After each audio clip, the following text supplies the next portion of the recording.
On April 28, 2023, news broke of a reproductive crisis in the Netherlands. Judges ordered a man, identified in the Dutch media as Jonathan M., to cease sperm donations. A non-profit, defending donor children's rights, the mother of one of his children brought him to court. Dutch clinical guidelines recommend that a sperm donor should not father more than 25 children in 12 households.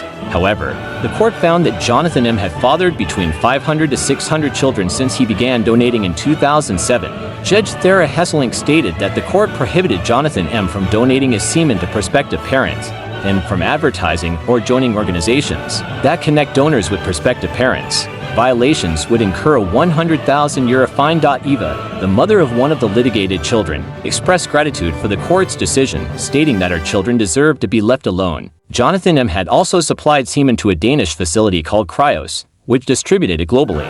The court noted that the donor intentionally misled parents about the number of children he had fathered, leading to a vast kinship network of hundreds of half-siblings, which parents did not choose. How many children should a man father through sperm donations? And what does the Bible say about this? Recently, a court ordered a man to stop fathering children after it was discovered he had fathered over 550 children through sperm donations. This case highlights the ethical challenges posed by modern reproductive technologies like artificial insemination, which has led to the birth of millions of children worldwide.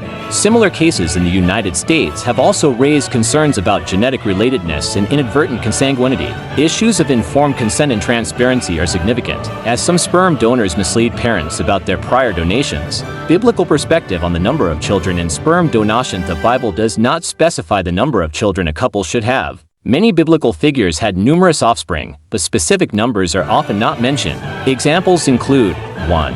King Rehoboam had 88 children according to 2 Chronicles 11:18 to 212. Gideon had 70 sons as stated in Judges 8 to 303. King Ahab had 70 sons according to 2 Kings 10 to 1 to 114. Jeremiel had 30 sons as stated in 1 Chronicles 26 to 285. King Abijah had 28 sons and 60 daughters, as recorded in 2 Chronicles 13 to 216.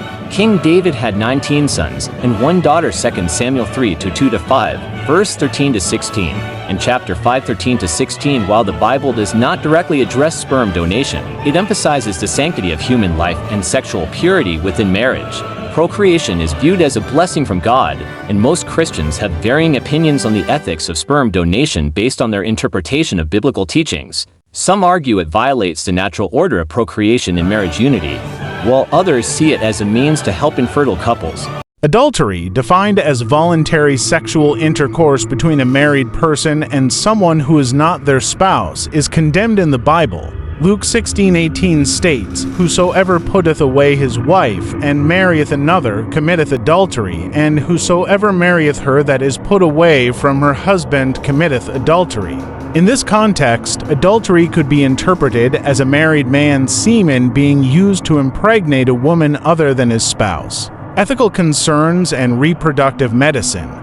Ethical concerns arise when sperm donation involves a donor who is not the husband of the woman receiving the sperm.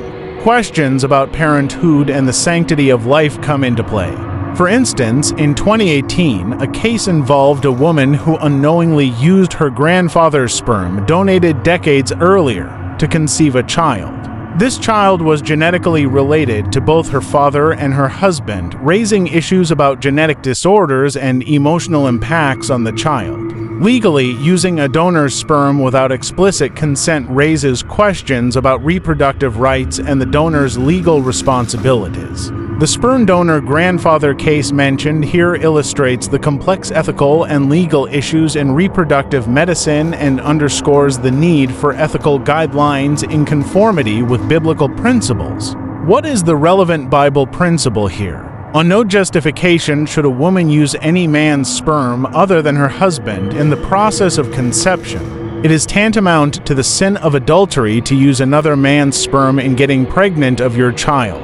Remember, according to 1 Corinthians 6 to 9 to 10, no unrepentant adulterer will make it to heaven.